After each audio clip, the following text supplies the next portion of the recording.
Thank you very much for the introduction. I want to thank the editor, the journal, for the opportunity to present our work here. As you can see, it's ocean of data. We can talk about the past, the current, and the future. Let me share my screen. Okay, I also put the Chinese title here. It's Ocean of Data. It's not data ocean, so it's ocean of data. And my name is Ziquei Liu from Department of Material Science Engineering at Pennsylvania State University. This is our group website. What did it come from? That's the past. And what is it? And where is it going? So that would be 3 topics. So I hope we can cover in this next 1 hour of the presentation time.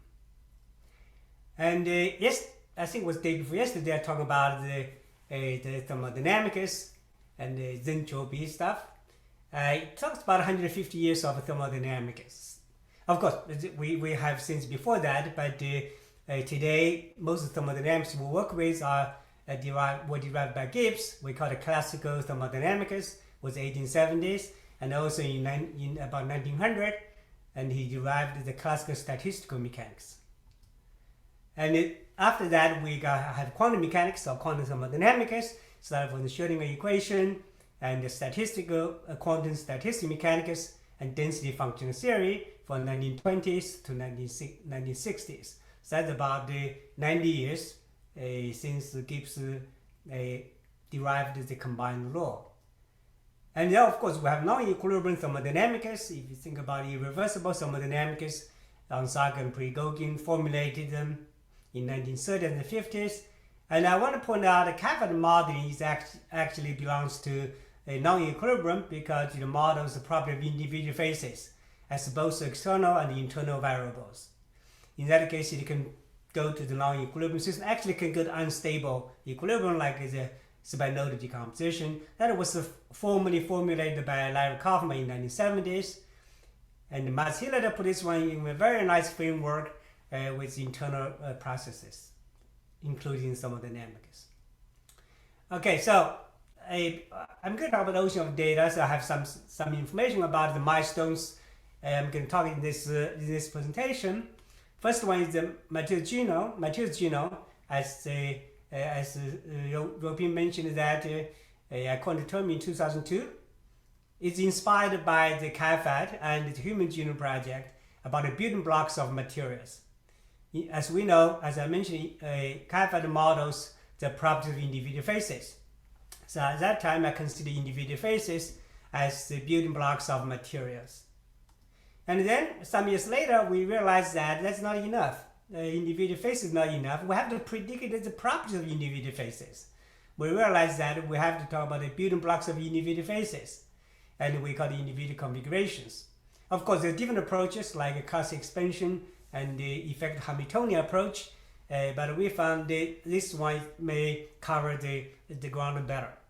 And because these individual configurations can be completely predicted by density function theory and combined together through statistical mechanics. And then a few years later, we thought we are ready to build up the ocean of data, basically data ecosystem, a network with interconnected data and tools.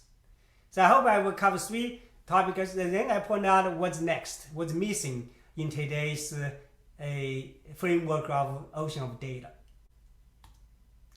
And as I mentioned that we started this material genome was coined in 2002, and it was inspired by many things, including the projects we had. This first one we had was on the integrated education program, including computational thermodynamics, kinetics, material design, and we had a paper on this one as a project to work on in 2002.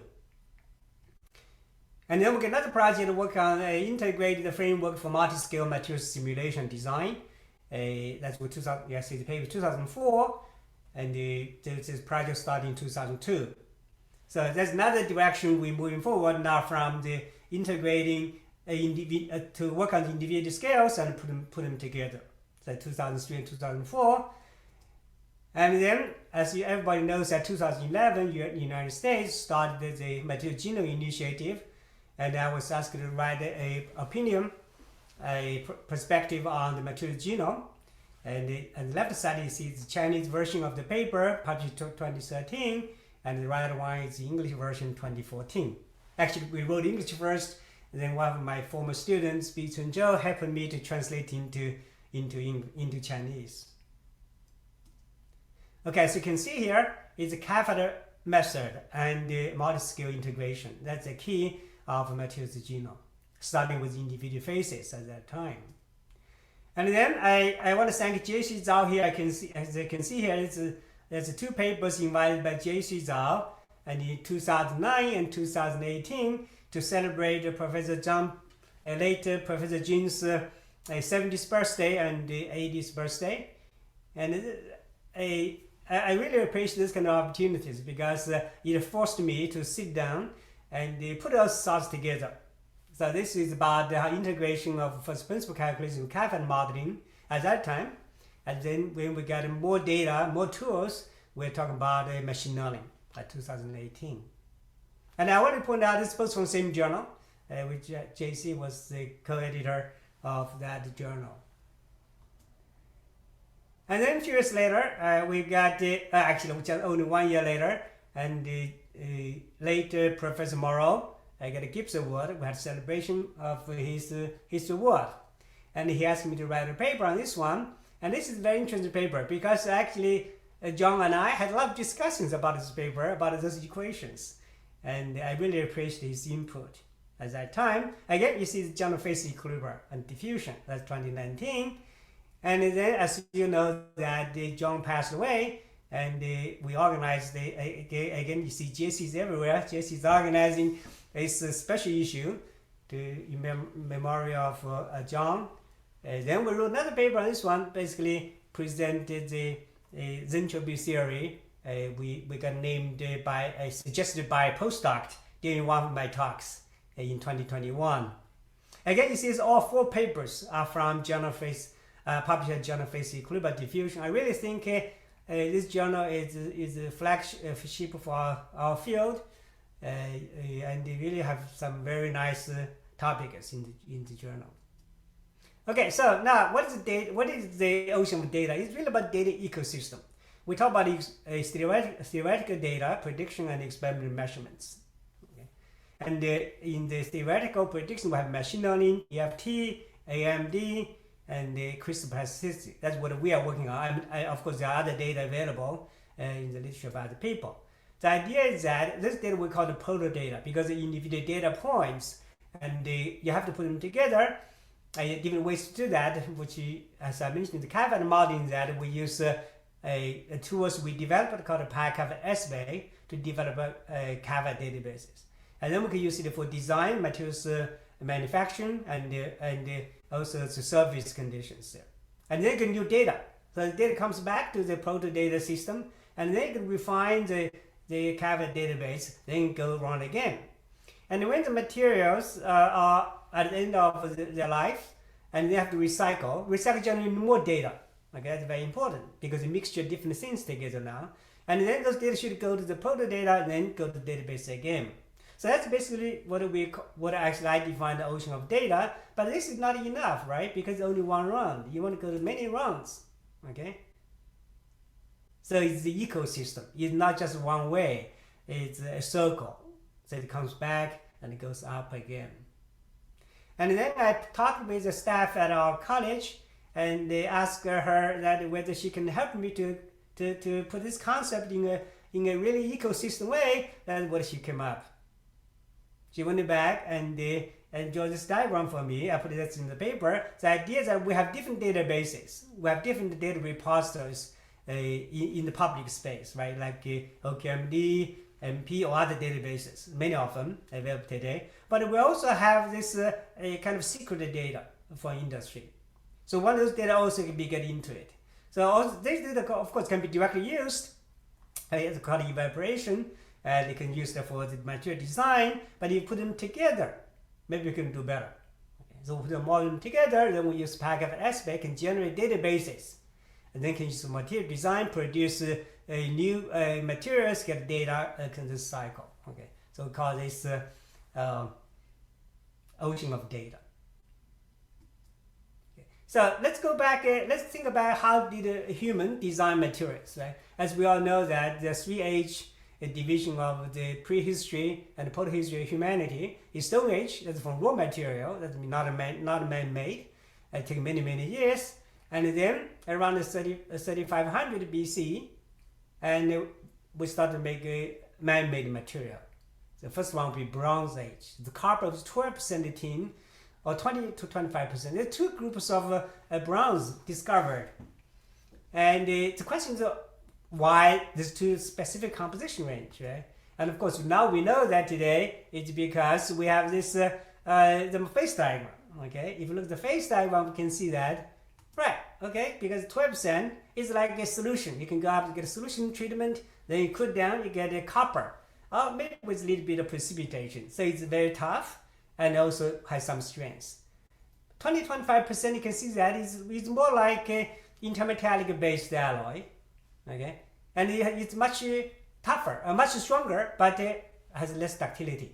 Okay? You get both of them found in the implications. Of course, that's by trial and error. If you look at the time, it's from 3,500 to 300, right? So it's 3,000 years time period, continuously refined by experience.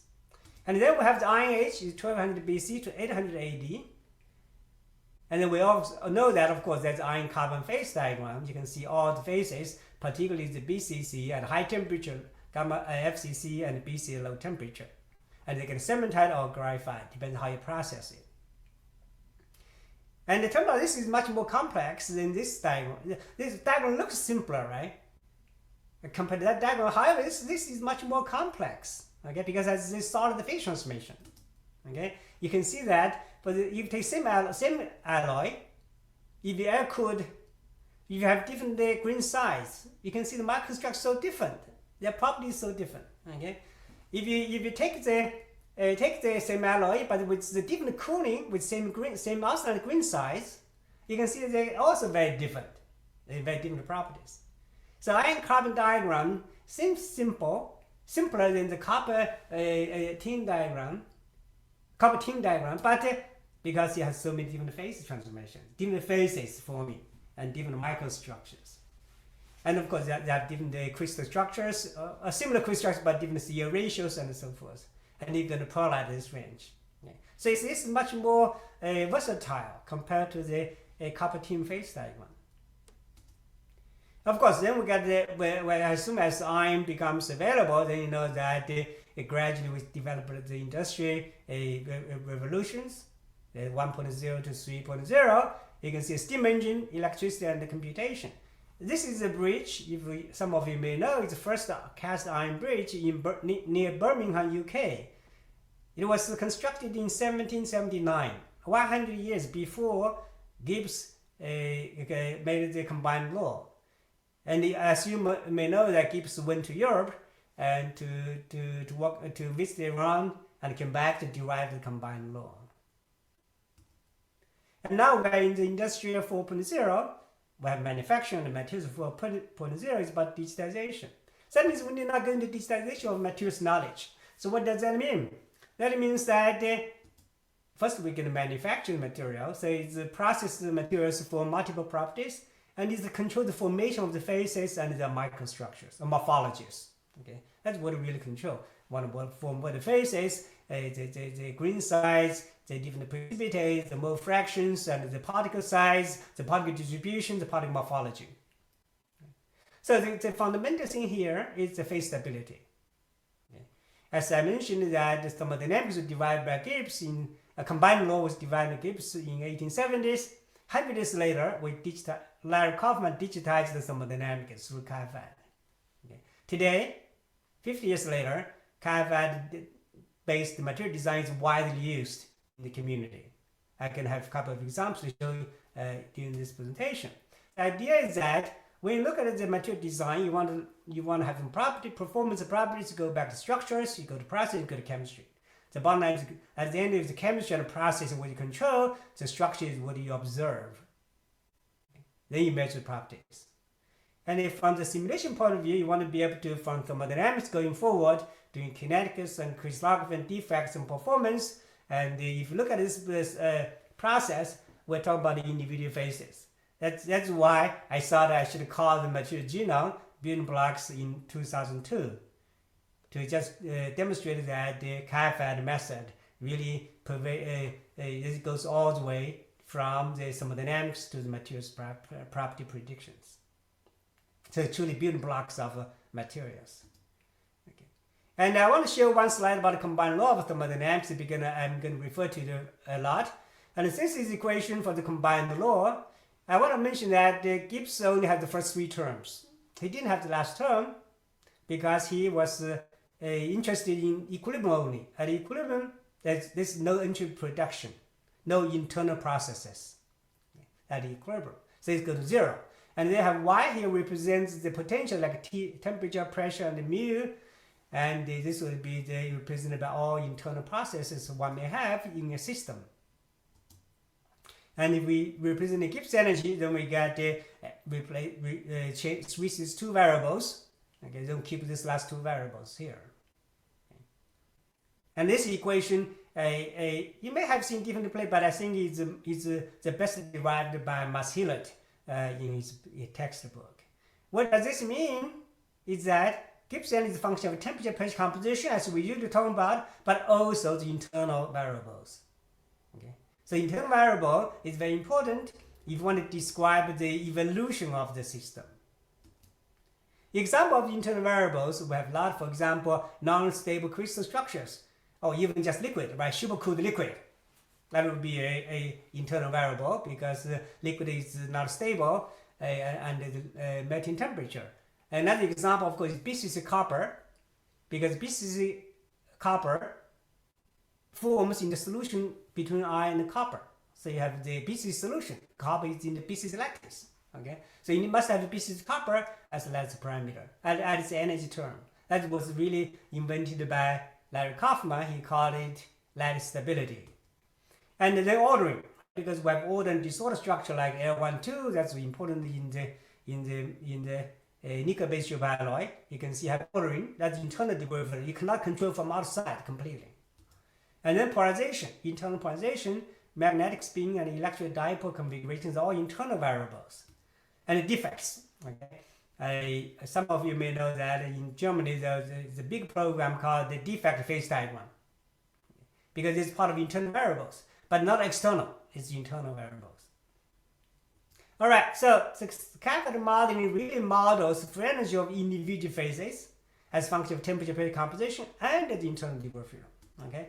In that case, we get derivatives of Gibbs energy that could be non-equilibrium, could be have internal variable, but all the experiment phase boundary measurements, they are the equilibrium, okay, or at least the local equilibrium, right?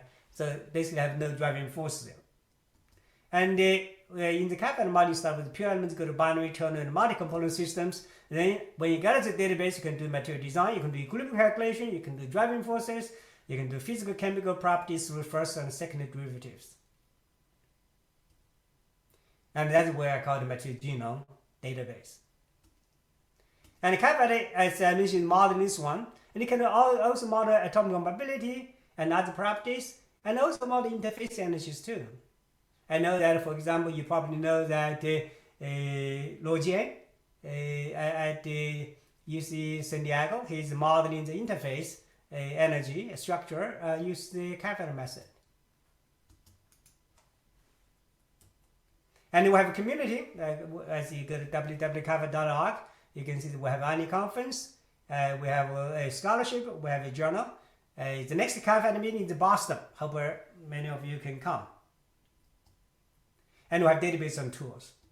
Okay, so for the modeling, we input the data, right? Input the data for modeling.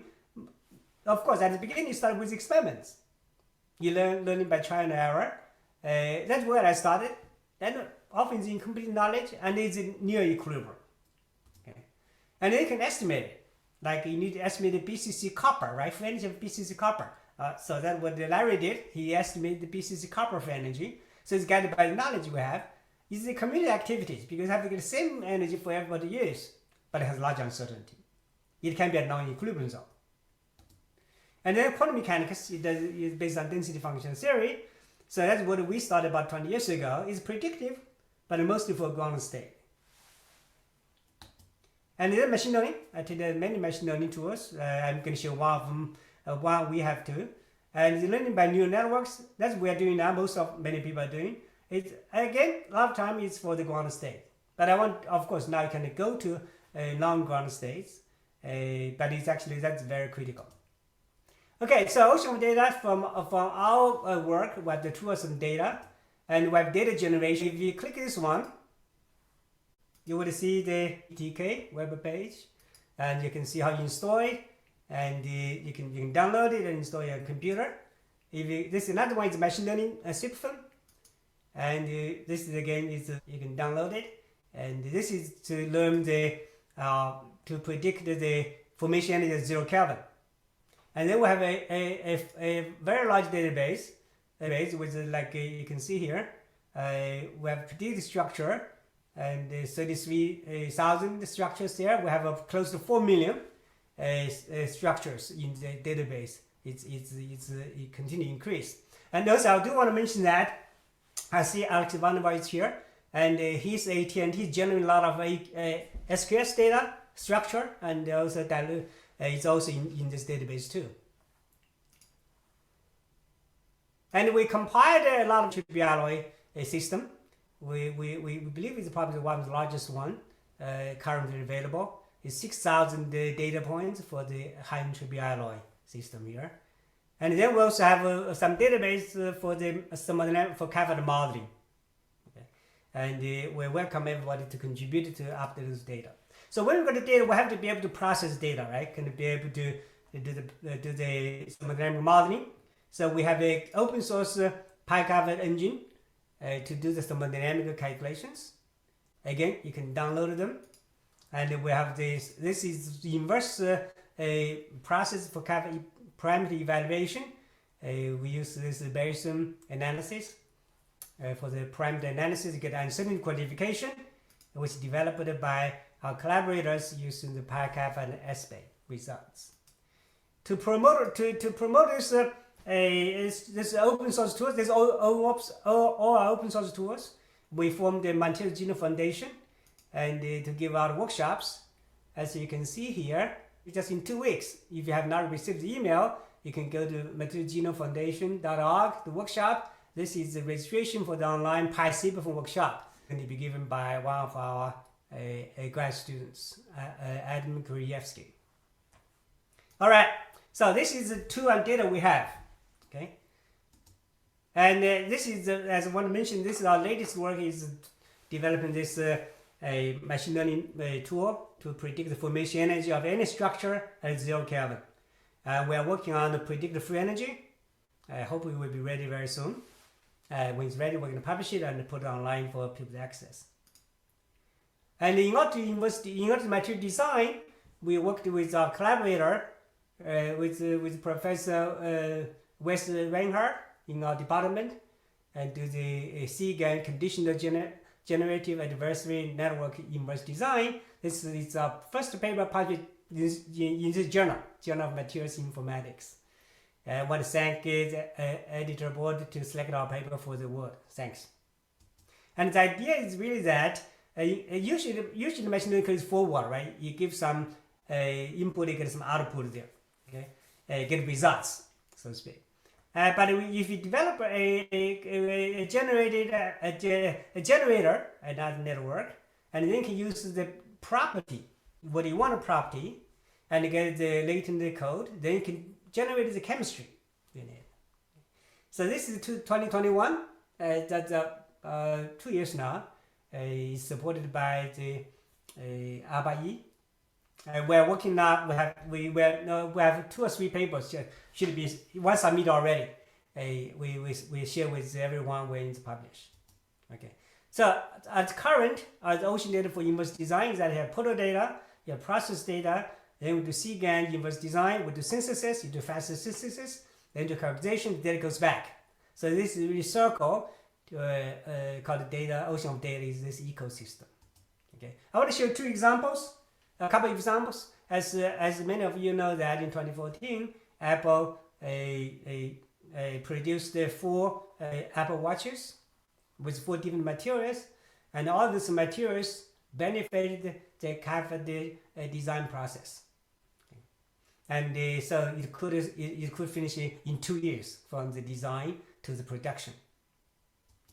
And as many of you know, that Tesla and SpaceX is doing a lot of materials design, okay?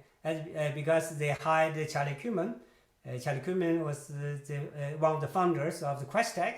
I was privileged to work with him. He was my boss at Questec. Then they moved to Apple, so they designed this one. And then he moved to Tesla and SpaceX. He's VP for both. And particularly like this one, this is nozzle. You see this nozzle, you have this called fire-resistant material. That was one of the projects I worked at the Tesla, not Tesla, at the Questec 25 years ago. Okay, I want to show, I'm very glad to show this slide, and J.C. Zhao and Liang Jiang, when they were at GE, okay, they improved a material GTD222 to GTD262 in 4 years from concept to production. That's never heard of industry, you know. You know that even develop this kind of material, it takes you decades, right? If it's not 20 years to get into production from concept.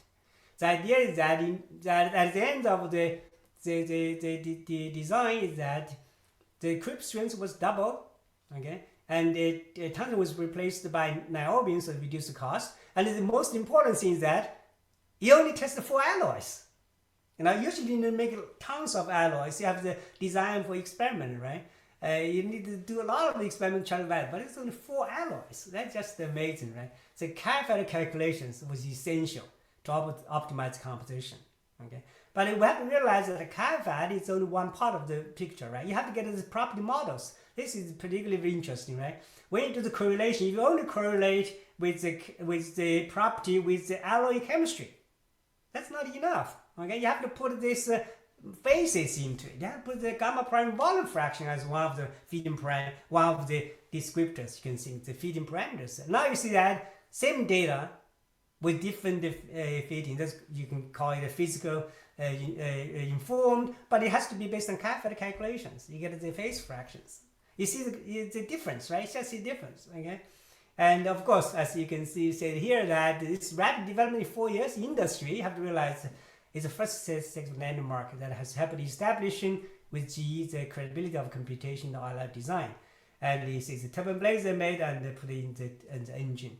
It's fantastic, right? Today you probably will know that I was at our meeting last week. Everybody almost using CAFA databases for their projects. That's pervasive. It's just so pervasive. I'm so glad to hear that. Okay, so what's the challenge? Well, what do we have left now? It seems looking very well, and everybody's using it. I know that Simulcalc and CompuSum and so FactSet, there's 3 commercial companies that are doing well. They're selling their database, they're selling their software, and the industry are happy. And you say, what are the challenges here? At least from doing fundamental science point of view. I think I would present like how to predict emergent behaviors. And emergent behaviors. So first, we have to answer what do you mean by emergent behaviors, right? I want to play a cartoon here. If you have not seen this before, it's got a bird cage, some trooper. It's about configurations. So this is a piece of paper. Yeah, 2 sides. One side is the cage, and that side is a bird. It's a bird, okay? So if you start to spin this paper, you see that, you see bird, cage, right? But it spins fast, you see the bird in the cage.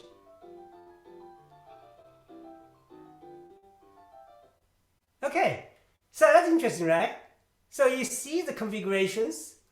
There are 2 configurations here. It's a bird and a cage, right? However, when you play them, it turns out you observe a bird in the cage. So the question is, which is correct, right? Is the bird and cage separately correct, or the bird in the cage correct? The answer is both are correct. It depends on your reference state, or depends on your observation, depends on your capability, depends on your resolutions.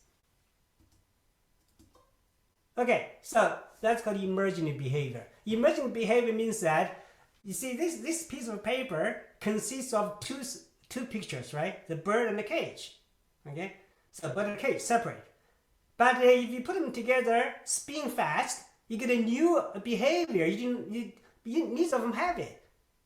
What you observe is the bird in the cage. Okay, so it's the emergent behavior kind. Okay.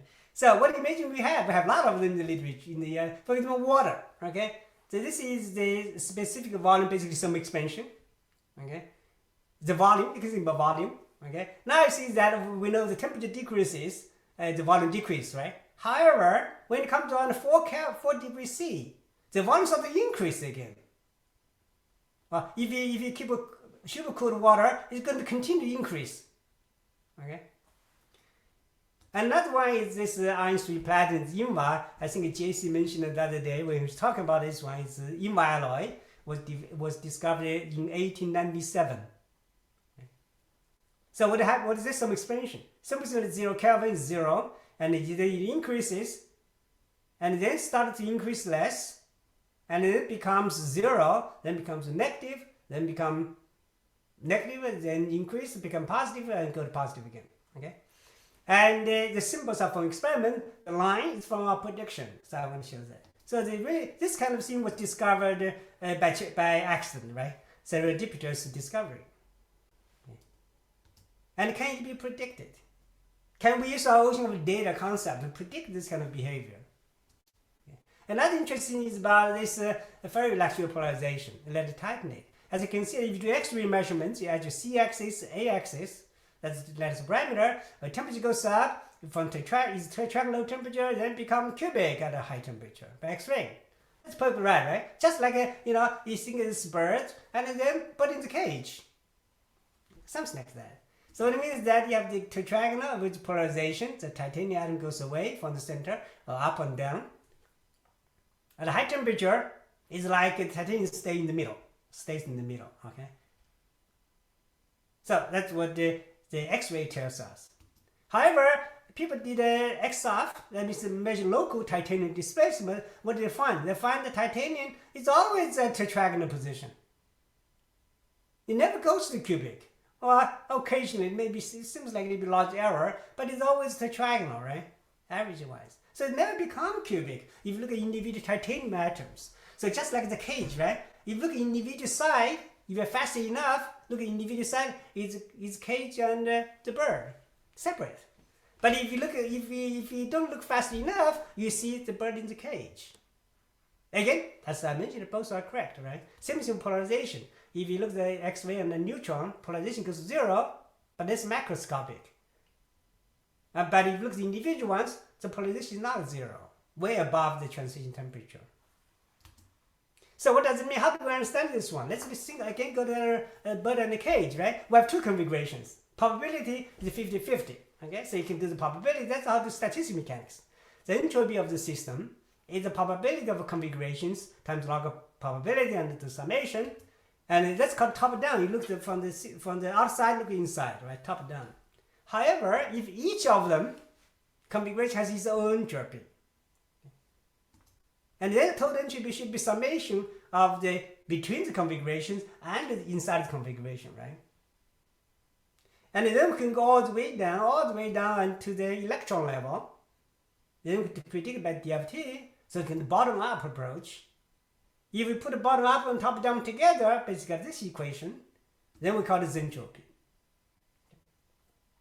Again, the entropy was suggested by a person during my presentation last year. No, last year, no, it's 2021, 2 years ago, 2021. Okay, so you look at the classical statistical mechanics, you got entropy like this. It goes into the free energy, go to the partition function, go to the probability. So you have the energy of the total energy of each configuration.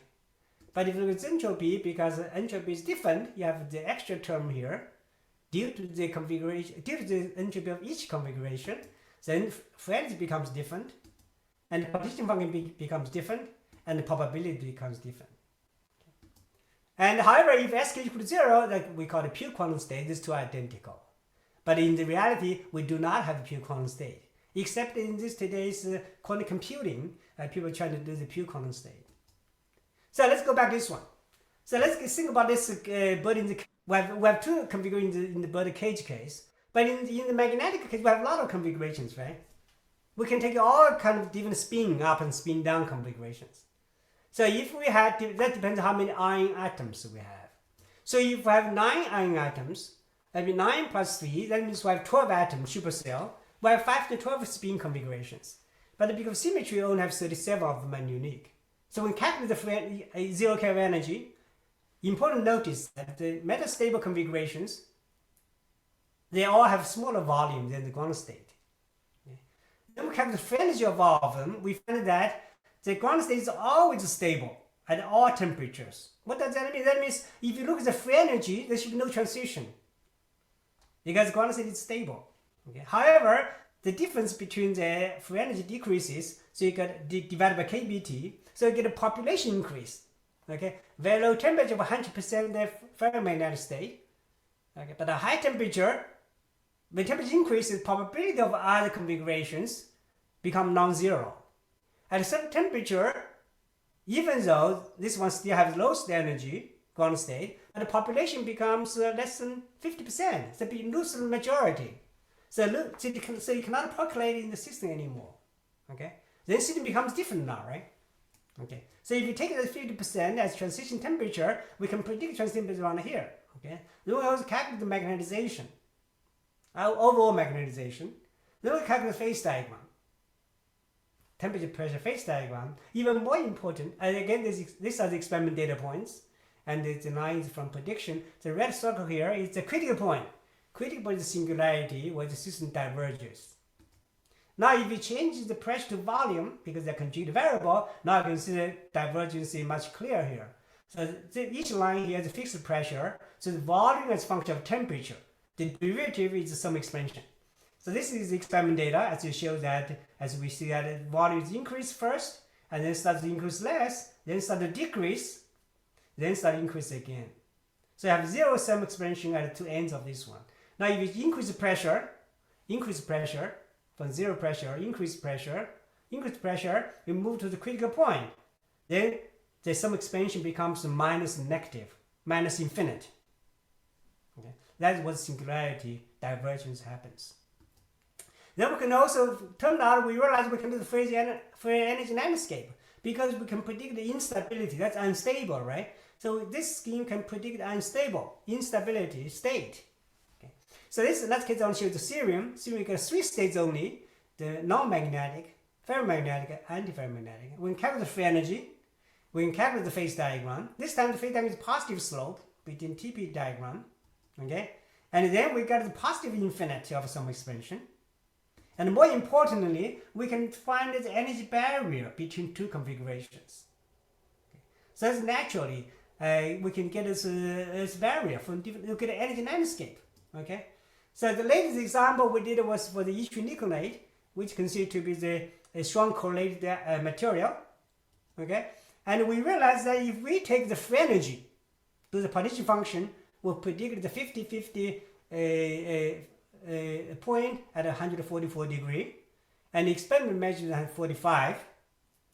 And if we take the total energy, the cross is at 81 Kelvin. There's a substantial difference between these two.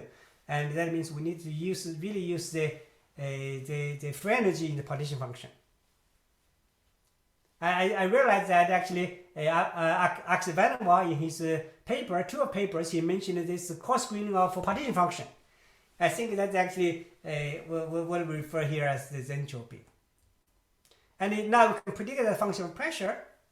Okay, if we use the free energy, we got this red point. If we get this black line. Okay, if we use the total energy, we got this blue point. Of course, we can also do a diagram here too. Okay, it's going to go like this. We didn't calculate that yet. We can also calculate the short range order in this magnetic disordering case. And let's go to the lead titanate. Lead titanate says that if you fix the overall cubic, you can see individual titanium atoms actually move up and sideways. So it moves all the time. So if we can trace it, we can see how it moves. Turns out it's flipping different directions, like this, then go like that, then go like that. Okay, so up and down. up and down, turned out, and when temperature decreases, it becomes less frequent. Okay, so the temperature effect is obviously the turning is much faster than before. Then we can measure the CA ratio, the C and A. That's red from AMD, the blue one for the XF, and the black from X-ray. Again, they are both all correct. It's just because different resolutions, different time and space resolutions. Same thing for the polarization. Okay. Then we can take the three configurations: ferroelectric, 90 domain wall, and 180 domain wall. The energy are calculated from both of them. We can predict the transition temperature. Turned out in the literature, there are different values. Okay, and one of them is pretty close to the experiment, another one is pretty off to experiment. We understand why. Because in this data, they have the volumes are different. But this one, they have the same volume. Okay? If you use the entropy, you have to have the same volume as the system. All right, then we'll predict the entropy contribution. You can see that if you take this one, the entropy is smaller. Okay? So the temperature goes higher. Okay, this is maybe it's not published in the archive. You're welcome to do that. And then you get irreversible free energy landscape. Okay? And then if you get the energy landscape, you can start to talk about the flux in all directions. And we also found that when we extend that one, we found that our flux equation must be different from what Ansak proposed. Again, details we discussed in this paper published last year. And this one made us to talk about the theory of cross phenomena. Because that's exactly what Ansak's flux equation is about. But our function is very different. We based on the combined law, we proposed, or not, we derived flux should be proportional to its own driving force. These two should be conjugative variables. The other ones, the cross phenomenon, should come from the dependence of this driving force as a function of all internal variables, including its own conjugative variable, other potentials, and other molar quantities. So this comes to our table here to talk about the different cross phenomena. This is the y to x derivative, the potential to molar quantity. That's this term. Okay, the red term is diagonal here. It's always positive, but the off-diagonal terms they are symmetric due to the Maxwell relation. But they could be both negative or a positive. Okay. So positive, negative is not surprising, right? Because it just happened that the competition of different configurations. The new type of this is the blue ones are referred to what Prigogine called chemical reactions. Okay, for example, how this one species, the mole of one component changes temperature, changes stress, changes electric field, changes magnetic field, or change as other elements like the RPL diffusion. And then we found another very important set of cross phenomena is between two potentials, like thermoelectrics, okay, like thermodiffusion, or stress diffusion, or electric migration, or magnetic migration, okay, cross diffusion. So a lot of these are the new parameters which controls the cross phenomenon. Of course, that has not been used in the literature. The reason because in the literature, when people talk about this kind of transport property, they always use the Boltzmann transport method to do that. Okay. Because they combine, if you go back this one, you see, you have L times this one. They always evaluate this L times that one, L times that one. Okay. In that case, they evaluate the combined effect. Okay. But actually, this cross effect phenomenon is not combined, it's only derivative. But you have to be able to get the free energy as function of non-equilibrium internal configurations. Actually, that means you have to get this energy landscape in order to do that. And it looks like the entropy is the method that can do it. Okay, I want to just show the thermoelectric feedback coefficients we have, which you see, this is the electric current. It's proportional to the electric chemical potential electrons, and chemical potential electrons can be a function of its composition, electron density, and also temperature in the thermoelectric case. and they can define this Seebeck coefficient is actually the partial entropy of electron. So you can the steady state without electric current is equal to 0. That's how you do experiments. You take some electrical material, you put a temperature gradient on top of it, you measure voltage. You measure this voltage. Voltage is because the electrons are redistributed. And then you get the Seebeck coefficient. You get Seebeck coefficient terminates the negative entropy, partial entropy of electron. Partial entropy is always positive, so this is negative. So the Seebeck coefficient for n-type electron semi-electric is negative Seebeck coefficient. And then this can directly derive the Peltier coefficient and Thomson relation.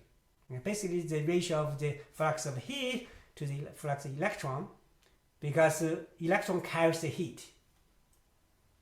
And then for the Seebeck coefficient for the p-type with holes, then you can find that the Seebeck coefficient is positive. So we did the prediction. You saw new theory. This 2018 is our first paper. You can see the lines from our prediction and the symbols of experiments. The dashed lines are from the that's not just different concentrations. Okay, different concentrations. It's very nice. You see, you could have this is p doped and n doped. Okay, for the lead ternite. And for tin selenide, you can see that the prediction. Now we combine it with Boltzmann transport method. As you can see that actually our agreement with the experiment is much better than the Boltzmann transport method. The reason is because Boltzmann transport has two parameters in order to evaluate the error parameter. Because in this case you need the electric conductivity and the thermal conductivity, both of them, to evaluate this coefficient. And we also did this nanotene ternite, and the prediction is agree with the experiment remarkably, or surprisingly to us. Okay, so that's basically talk about what it came from, ocean data, what the status, Harvard-based material design and data infrastructure and tools, and what we are working on now. So what we're going forward.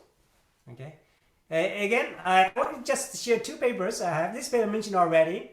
It's about the theory of cross phenomena and the coefficient beyond Onsager theorem. I think with this kind of database, with this kind of data, including the stable, unstable, non-stable, or metastable, come together. You can get an energy landscape. We can really predict a lot of things.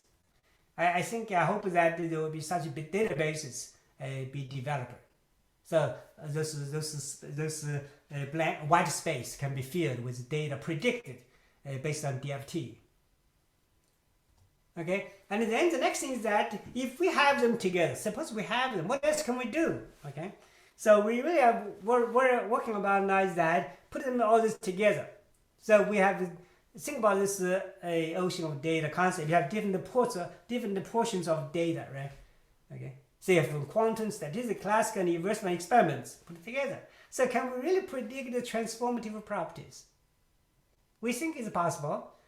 And we are working on now, one of them we are working on is actually superconductivity. Okay, so I want to show you, maybe share with you one project we have, because this is open. If you look at it, this is the project we're just starting. I don't know whether you can see it or not. It's the one we want to use the entropy theory to predict transformative functionalities, including magnetic and superconducting materials. Okay, to end my talk, I want to thank you for your attention. I hope that work together, we can build up this ocean of data to make a data-driven material design possible and discovery. Thank you very much. Thank you, Professor Liu, for very nice presentation. It's really inspiring. It's now open for questions. Okay, I think we have a question from Chen Chengxi. Thanks for your impressive talk, Professor Liu. Now, additive manufacturing or 3D printing has created more possibilities for material design and discovery. Can we adopt your framework to this purpose? Do you have any comments on it? Yeah, actually, we have 3 additive manufacture projects. In addition to the composition space is much bigger in the additive manufacturing. We're doing the functional grading materials. So we're going from, for example, from titanium to steel, right? So you get this a lot of intermediate composition range. So we need a very fast way to develop databases. Yes, we are doing that. We have a number of papers published. We are still working on that. All right, thank you. Another questions? Hi, Professor Shi. Can I Hi, ask William. one question? It's really nice to see you again. I have a question on the other side, referring to the ocean of the data.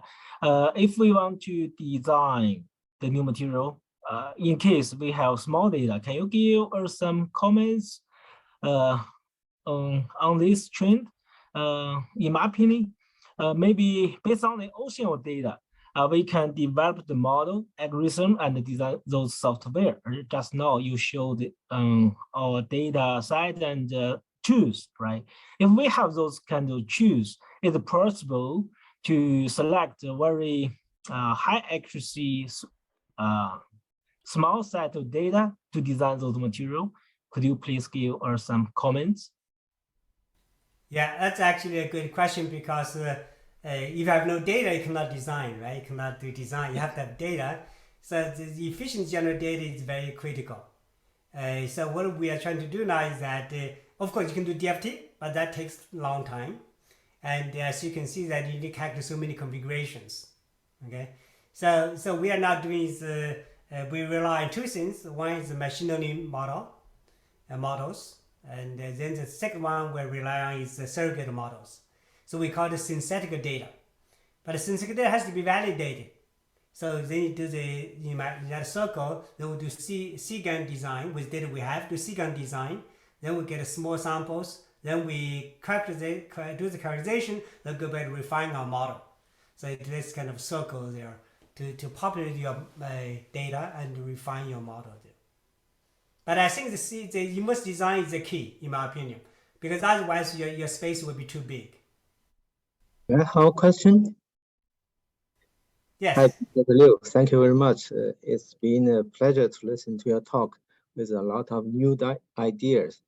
One of the new things I highlighted is called the cross phenomena. The other is gentropy. Can you talk about more on that? I didn't quite understand of your talk on that. Okay, cross phenomena basically means that, for example, if you add temperature range gradient, you have electron transport current, right? So that because the temperature and electrons are not a pair, not a conjugated variable. So you add temperature, you have diffusion takes place. So that's cross phenomena. Cross phenomena itself is irreversible thermodynamics. It's not equilibrium. So in order to do that, you have to get the energy, free energy, at non-equilibrium state. And you actually have to get even to unstable state because you have to overcome the barrier. The barrier, top of the barrier is unstable. So we found that previously we did the DFT calculation for diffusivity by moving the atoms step by step to the NEB method, right? But that method has one approximation because you still cannot calculate free energy because it's unstable. Okay. But you can do approximation. We used the transition state theory to remove the unstable phonons frequency. Then you do the calculation. That's approximation. It works very well. However, if we can get it, the whole degree would be that we can get the energy, free energy at an unstable state, right? Okay. So if we get free energy at an unstable state, then we'll be able to predict the transition because we calculate driving force. Okay. And I know that Axel van der Waal has been working on that one, and we have discussed a lot. And I actually, in this new paper, I discussed that too. So we have different approaches, but now we think we have another approach which we don't need to make any approximations. So it's really that what it means is that the unstable state It's just competition of different configurations. I see one of the phase diagram on iron carbon, which shows some unstable or metastable phase diagram with the red line. How about the development on that, especially on some other system like Yeah, the titanium? metastable one is relatively easy to do because metastable one you can do from DFT and well, you can do some partition function to be more accurate, but DFT will solve a lot of problems already.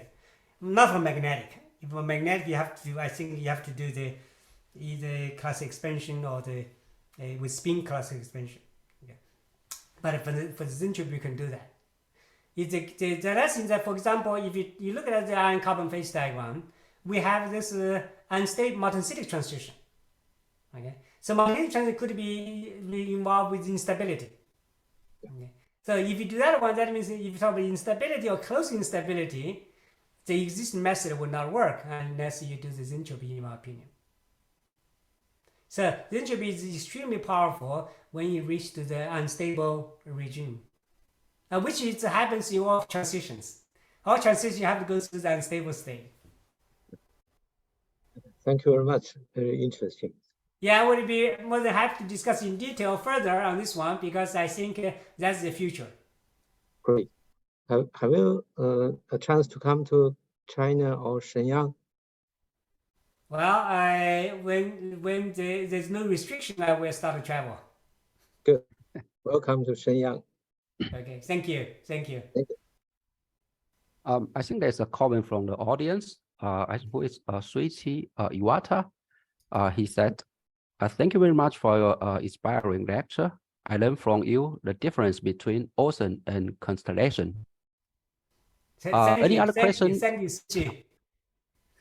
So any other questions for Professor Liu? Yeah, can I ask I a think it's a question? good opportunity. Dear Professor Liu, I'm Seng Kun Xi from Harbin Institute of Technology, Shenzhen. I noticed that the ocean of data for inverse design, please see page 26, contains T. In my opinion, this need to be generated and describe the data. What kind of data need to be generated? Is it contained in your database? Thank you. Yeah, actually, what we did for that one, inverse design project, we actually generated for 9 components, 9 elements, and we generated some dynamic database. We generated the fracture toughness. We generated all the mechanical property data too. Oh, elastic constant, ideal shear strength. We generated all the 9 component databases. That's amazing. Yes, right. So of course we don't claim that all the data in the databases are accurate enough, okay? Because there's some uncertainty there. But with the reasonably good data, or in the right direction, that's where we can start doing inverse design, and then we can revise them with new data. Okay, thanks. Hi, Dr. Liu. This is Shiping. Hi, Shubin, how are you? How are you? I'm doing well, thanks. So yeah, I have a question about the stuff you presented today. Now we have some new materials. One is additively manufactured metals. The second one is high entropy alloys. Both of them are somewhat different compared to conventional metals. For example, for additively manufactured metals, they got some initial dislocation density, some elemental segregation. And for high entropy alloys, there's multiple principal components, right? So they are very different. How do you think the framework you presented today are applicable to these new material systems? Do you think the tools, the models, methods are ready for them? Okay, that's a good question. And as you know, we are working on both material, we're working on additive manufacturing, we're working hydrogen balance. And we find that one of the major missing parts in terms of tools is really the mechanical property prediction. Okay, I think that's a major missing part. The reason is because if you look at the dislocation, right? For example, straight strain curve.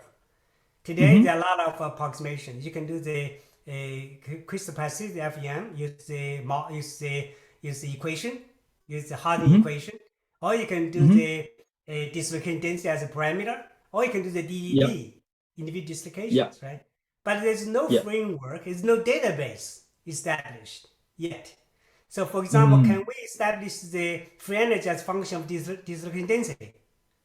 So because you have to get the energy landscape. That's the key. So I don't think at the moment we have the internal. That's Kasai parameter, right? Kasai parameter has to be dislocation density, or even dislocation morphology. But start with dislocation density first. Okay. We need to have we need a free energy as function of dislocation density. I see.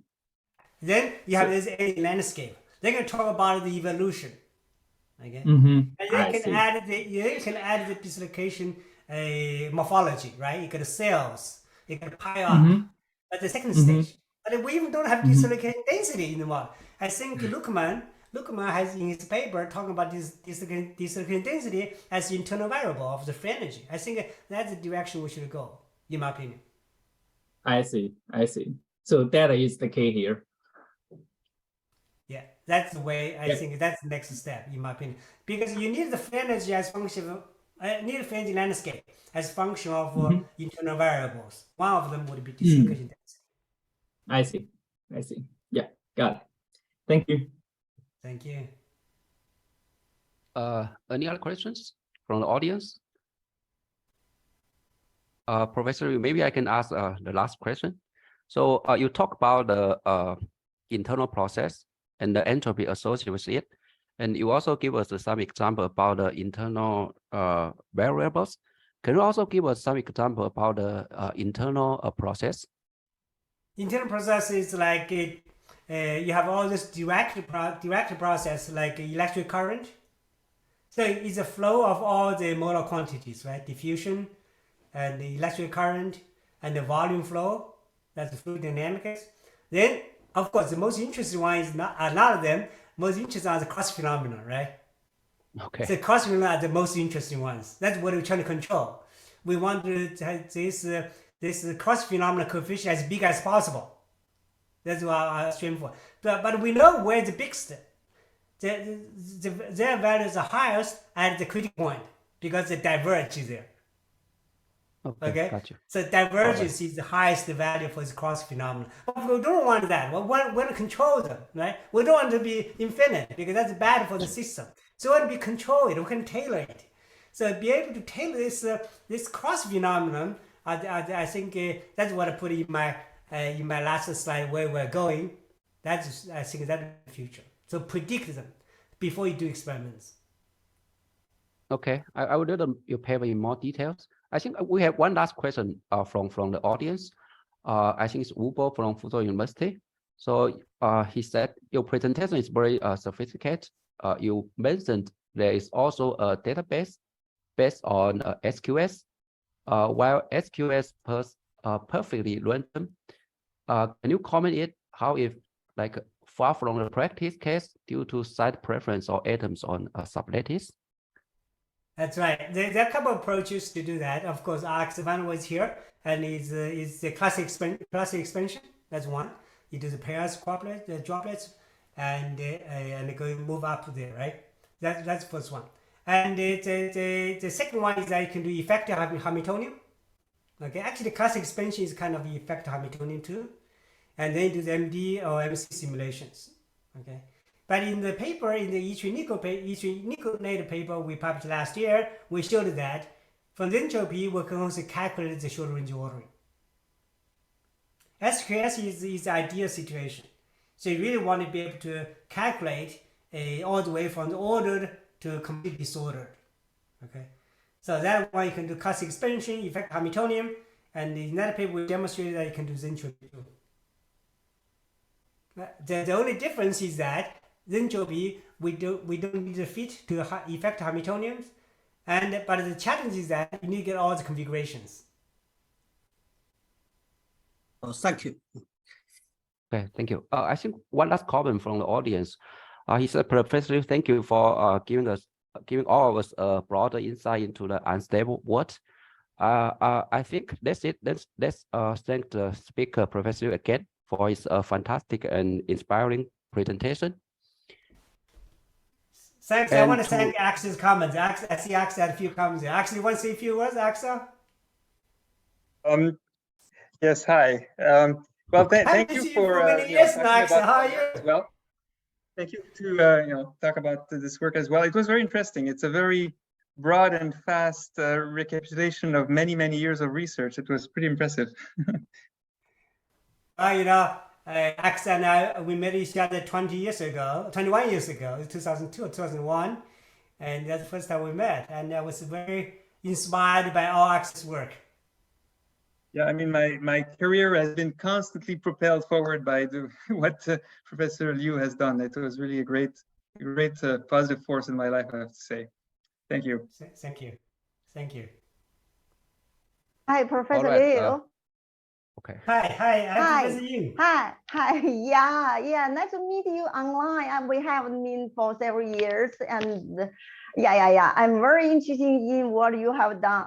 Have talked in the for the sixth MG forum, and here the presentation. Very interesting topic to have us to have a broader insight on the ground truth of material and the unstable to the bigger size of the material. I think very interesting. And also you go forward to the AI technology to solve the problem of materials.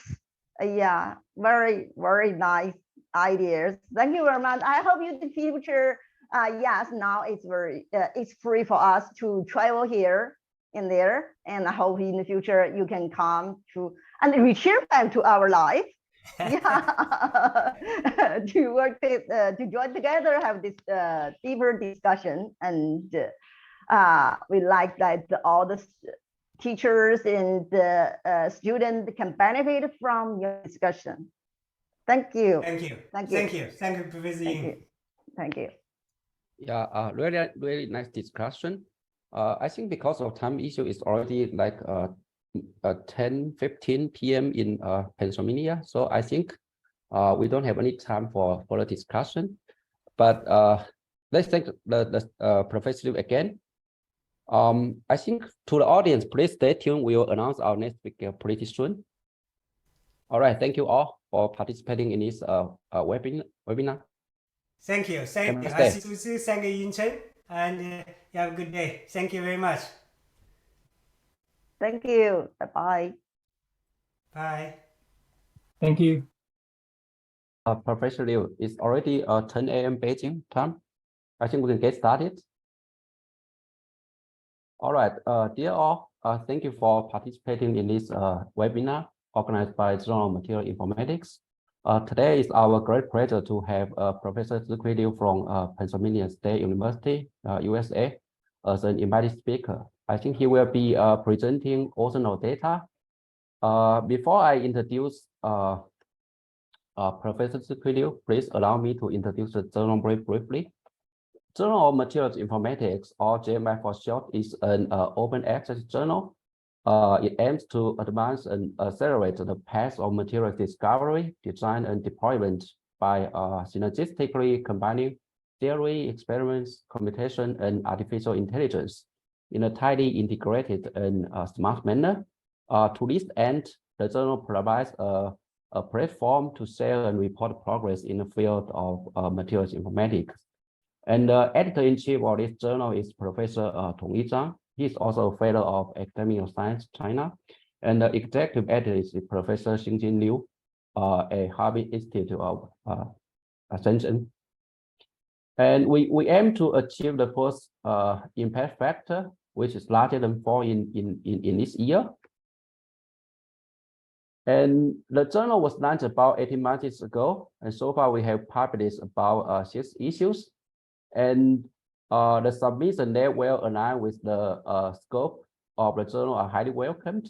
And the scope of the journal includes like data-driven discovery, design, and development of materials, and also development of software, codes, and algorithms for materials computation and simulations, and for machine learning and statistics learning.